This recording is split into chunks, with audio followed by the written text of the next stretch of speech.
And now, Around the World, the Jack Benny program.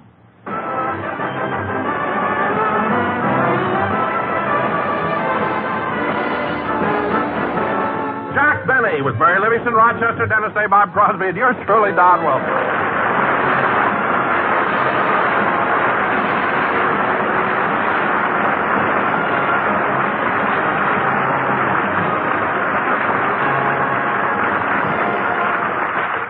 Ladies and gentlemen, it isn't often that our star goes out on a personal appearance tour. But having decided to go, a lot of preparations have to be made. At the moment, Jack is in conference with his new publicity man, Dick Fisher.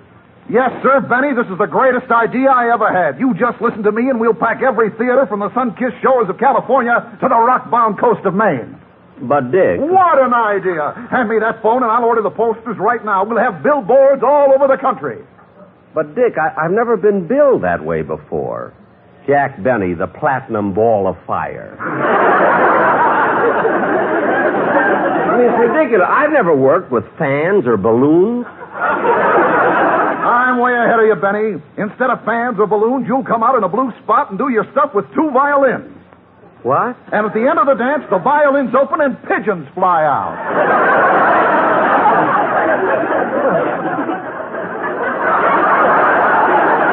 Pigeons? Certainly. You always get the bird. Let's bring our own. Now, look, Dick, I told you last week when I hired you, I don't want any crazy stuff. All I want... Excuse me, there's someone at the door. What a silly idea.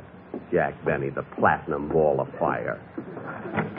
Hello, Jack. Oh, hello, Mary. Come on in.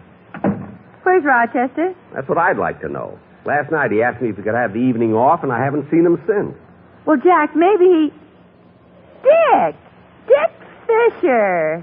Mary Livingston, long time no see. Mary, you know Dick Fisher? Well, certainly. He was my publicity man when I worked at the May Company. No. Yes, sir. I gave this little girl one of the most extensive publicity campaigns in my career. In 2 short weeks, I raised her from the bargain basement to the stocking counter on the 5th floor. Well. And this, mind you, during the heat of a presidential campaign. All right, calm down. I don't doubt that you're a great publicity man. But you'll have to think up another stunt for me. I'm not going to go for those pigeons. What's that supposed to be? I don't know. Dick's got some idea about my personal appearance tour. He wants me to work with pigeons. I think that's a great idea.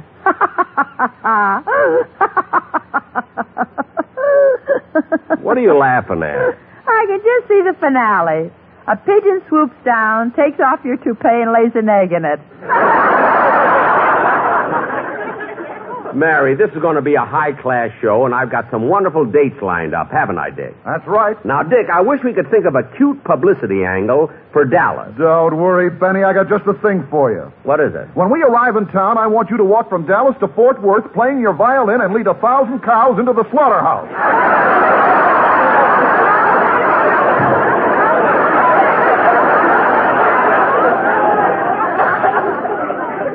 Into the slaughterhouse? Well, how do you know the cows will follow me? Follow you? They'll be pushing you. Look, they won't be pushing me because I'm not going to play. Answer that, will you, Mary, please? Hello. Mr. Benny's residence. Mary, the upstairs maid talking. Hello, Mary. This is Charley Bagby. Can I talk to the old man? Just a minute. Jack, is Charley Bagby, your piano player. Oh. Hello, Charlie. Jack, I want to talk to you about the band arrangements on your personal appearance tour. Have you got a minute? Sure, what is it? How do you want us orchestra boys to dress? In blue suits or sport clothes? Well, neither one, Charlie. I want you to wear evening clothes. The only evening clothes we've got are pajamas.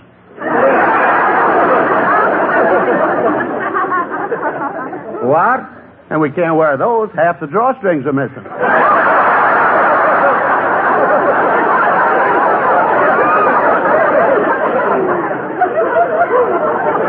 Look, Charlie, wear whatever you want, but have Sammy the drummer in a blue suit because he'll be sitting up high. Okay. And another thing, Charlie, when I'm out on the stage telling jokes, I want you boys to act as though you're enjoying it. You know, it looks good to the audience. Don't worry. We'll take care of the people in the balcony, too. We'll paint a smile on the top of Sammy's head. Oh, that'll be wonderful. There's only one problem, and that's Remley. Remley? Yeah, but everything will be all right if we let him sit back on my piano. But, Charlie, I want it to look like we've got a big orchestra. Why shouldn't Frankie sit out in the open? Because every time a spotlight shines in his face, he jumps up and yells, I didn't do it! I didn't do it!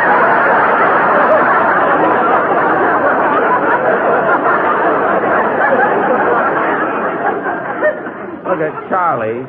I'm busy. Look at arrange the orchestra the best way you can. That's so long. So long. That orchestra is the craziest. Benny, while you were on the phone, I got a sensational idea. Huh? For a publicity stunt, we'll have you jump from the top of a 12-story building into a net. It's never been done before. Dick, look, what do you mean it's never been done before? Many people have done stunts like that. Jumping off of a building into a net. A hairnet? Cut that out. I want my publicity simple and dignified. Is there any other idea you got for publicity? Yes, sirree. I've been working on a Lulu for Seattle. You have? You know, that's great fish country, so I made a deal that on the day of your opening, you spend 6 hours in a fish cannery, then you go directly to the theater. Wait a minute. If I go right from the fish cannery to the theater, won't I smell? Yes, but I'm giving you a reason.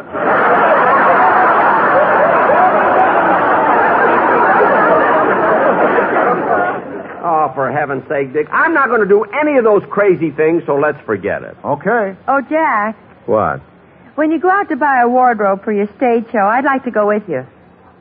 Wardrobe? Certainly. Aren't you going to buy some new suits? Mary, I just bought a new suit. In fact, you were with me. That was in 1936. Gosh, how time flies. But maybe you're right. I should get a new suit. I'll answer the door.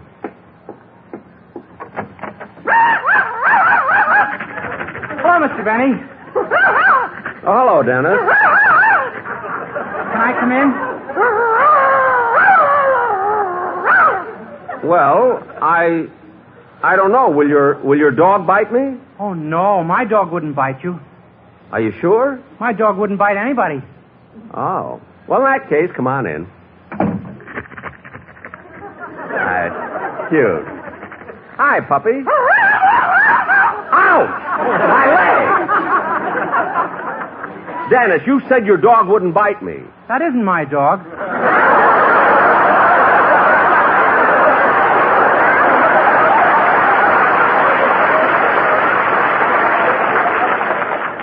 What? That isn't your dog. Then what's he doing here? I don't know. I was just walking down the street. He whistled at me, so I followed him. Now, wait a minute. Don't be ridiculous. A dog can't whistle.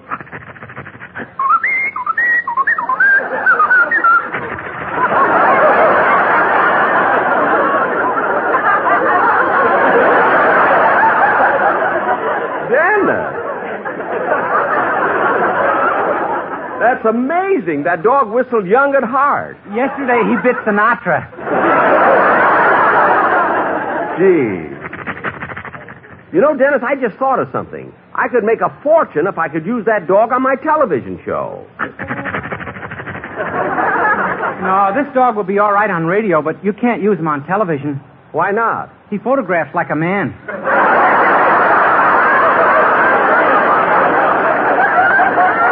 Yeah, he does. Look at that. Word for that mustache, he'd look like a Mexican hairless.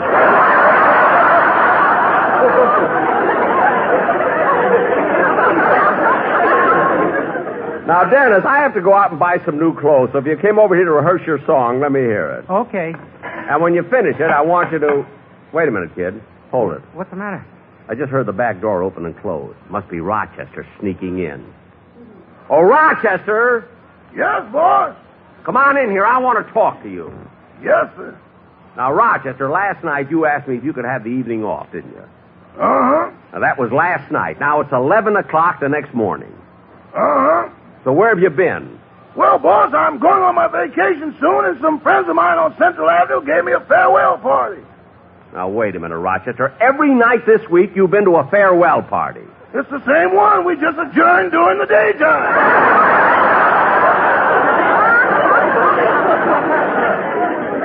Well, look, Rochester, I haven't got time to talk to you. I got to listen to Dennis sing his song. Let's have it, Dennis.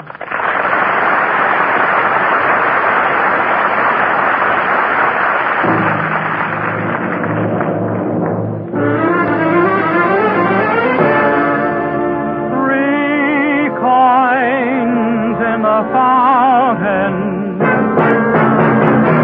each one seeking happiness, thrown by 3 hopeful lovers. Which one will the fountain bless? 3 hearts in the fountain, each heart longing for its home. There they lie in the fountain, somewhere in the heart of Rome. Which one will the fountain bless? Which one will the fountain bless? 3 coins in the fountain, through the ripples how they shine. Just one wish will be granted. One heart will wear a valentine. Which one will the fountain bless? Which one will the fountain bless? 3 coins in the fountain, through the ripples how they shine. Just one wish will be granted. One heart will wear a valentine. Make it mine. Make it mine. Make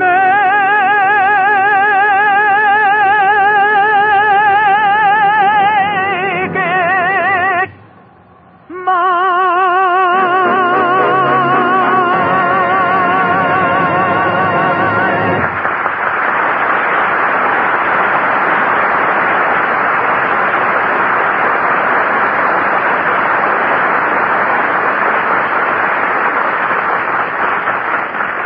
It was very good, Dennis. Your voice is in great shape. I've got to go now. Goodbye. Goodbye.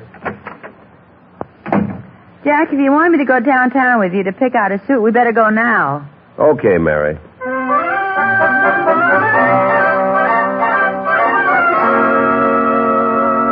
Jack, why don't you keep your garage cleaner? Oh, I'll straighten it up someday. Come on, get in the car.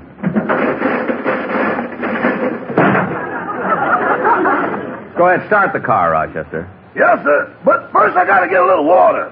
Oh, is the radiator dry? No, I'm taking an aspirin. I know what's coming. Never mind that. Just start the car. Yes, sir.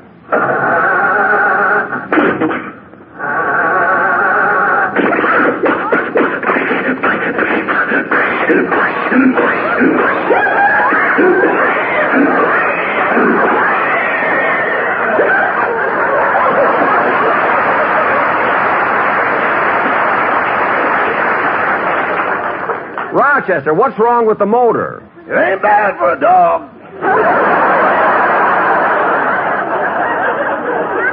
Well, try it again, will you? Yes, sir.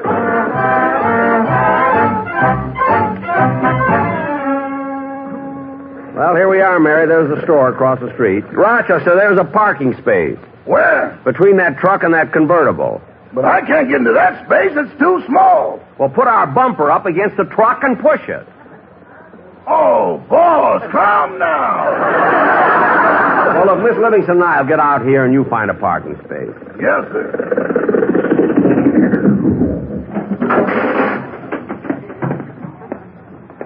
Well, here's the store, Mary. Let's go in. Now, let's see. Where is it? Bud. What's new? Huh? Oh, hello. Come on, Mary.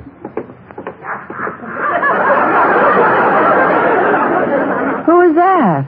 That's that racetrack tout I'm always running into. Well, let's see. I wonder where... Oh, good afternoon. May I help you, sir? Yes. I'd like to buy a new suit. I don't blame you.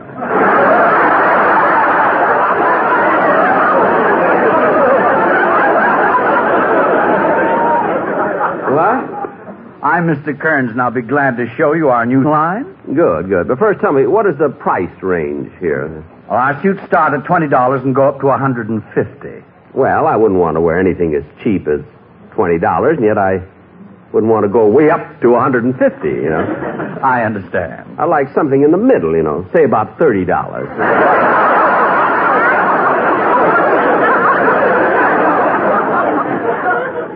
Oh, Jack, why don't you get a good suit for a change? After all, you're going to wear it on the stage every night. Stage? Are you an actor? Well, yes, I am. I'm Jack Benny.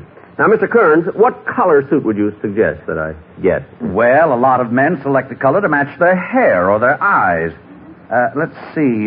Your eyes are blue, aren't they? That has never been challenged.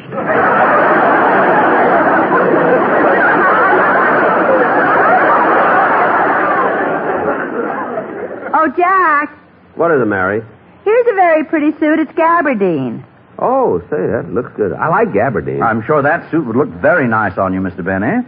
Yes, but it's $45. There's a whistle in the pocket.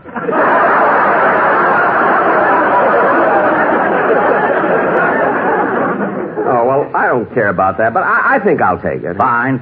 I'll go upstairs and get our tailor so he can measure you for any alterations. Thank you. Say, Mary, I'm going to walk to the back of the store and see if there's anything else I'd like. Want to join me? No, I'm tired. I'll sit right here. Okay. There's no business like show business, like no business I know. Yum, bum, bum, bum, bum, bum, bum, bum, bum. Yep, that gabardine suit will look nice. $45, though. Oh, well.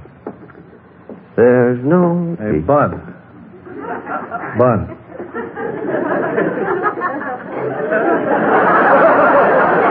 Huh? Come here a minute.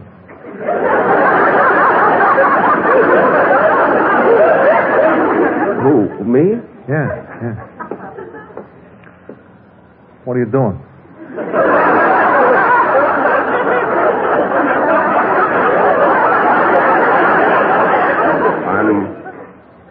I'm buying a suit.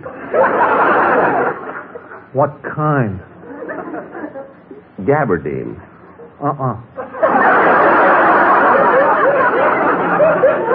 What? Get a wool suit. Well, why should I get wool? On account of the pants. They're great in the back stretch. Well, but I like gabardine. Look, I'm telling you, for your own good, get wool. But Don't take my word for it. Look at the breeding. the breeding? Wool is out of Mary's Little Lamb by Baa Blacksheep.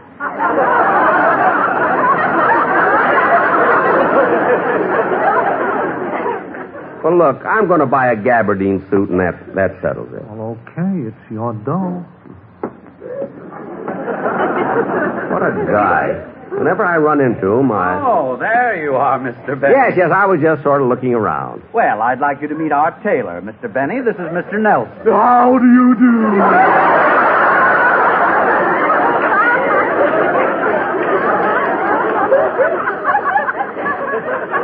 How do you do? Now, I don't want to seem impatient, but I'm in a hurry. Can we get on with the measuring? Why, certainly. Mr. Nelson, do you have your tape measure with you? Yes. Now hold still, little man. Little man? You're buying the one with the whistle in the pocket, aren't you? Look, Mr. Nelson, just take the measurement. Very well. Collar, 16. Collar, 16. Shoulders, 18. Shoulders, 18. Chest. Well, how did it get way down there?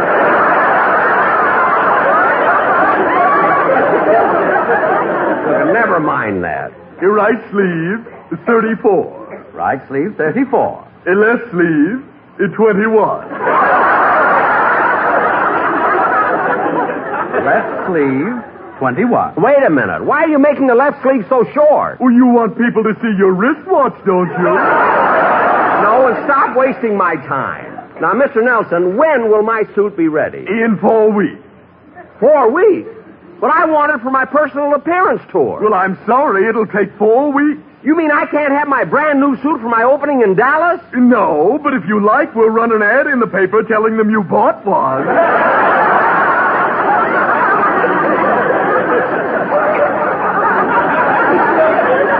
You mean you're going to run an ad telling everybody I bought a new suit? Well, when you bought that one you're wearing, it pushed Lindbergh right off the front page. Well, I've had enough of this. I'm not going to buy the suit at all. But, Jack, what are you going to do about your personal appearance in Dallas? I'll show you. Let me use that phone. Fix this. Hello, Dick.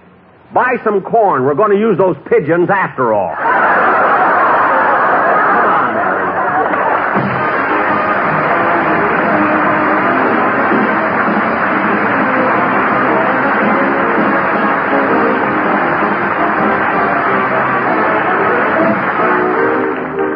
Jack will be back in just a minute, but first...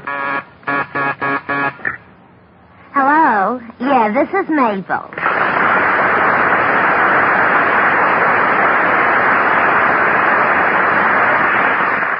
Oh, hello, Gertrude. How are you? I can't talk too long. Mr. Benny will be leaving in a couple of minutes.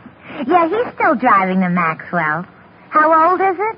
I don't know exactly, Gertrude, but it's getting awful thin on top. I got another letter from Sylvester from overseas. Yeah, he's studying bookkeeping with Safi on an extension course from Texas Tech. Yeah, I know he's overseas. He sends his lessons to the college and they correct them. So if he decides to go there someday, he gets credit for the bookkeeping course he's taken now. No, Texas Tech ain't the only college that has Safi extension courses. Colleges all over the U.S. teach all kinds of subjects. Huh? Your boyfriend Clarence in the Navy wants to take a course in husbandry? Oh, so you could get married? Look, Gertrude, husbandry ain't what he thinks. That's where you learn to take care of cows. On second thought, maybe Clarence knows what he wants at that. Oh, I gotta disconnect you, Gertrude. My buzzer's flashing. I'll let you know when I hear from Sylvester again. Yeah. Don't take any wooden nickels. Bye.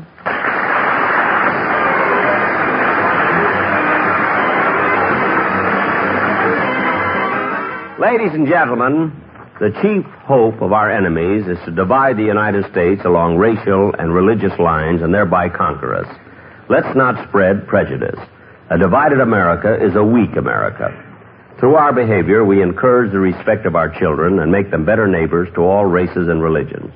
Remind them that being good neighbors has helped make our country great and kept her free. Thank you.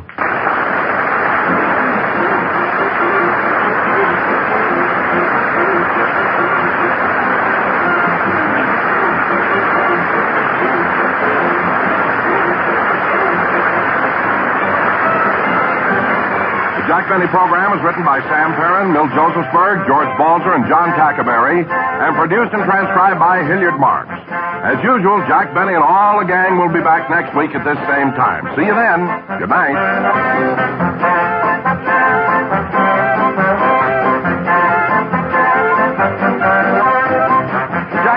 is presented through the facilities of the United States Armed Forces Radio Service.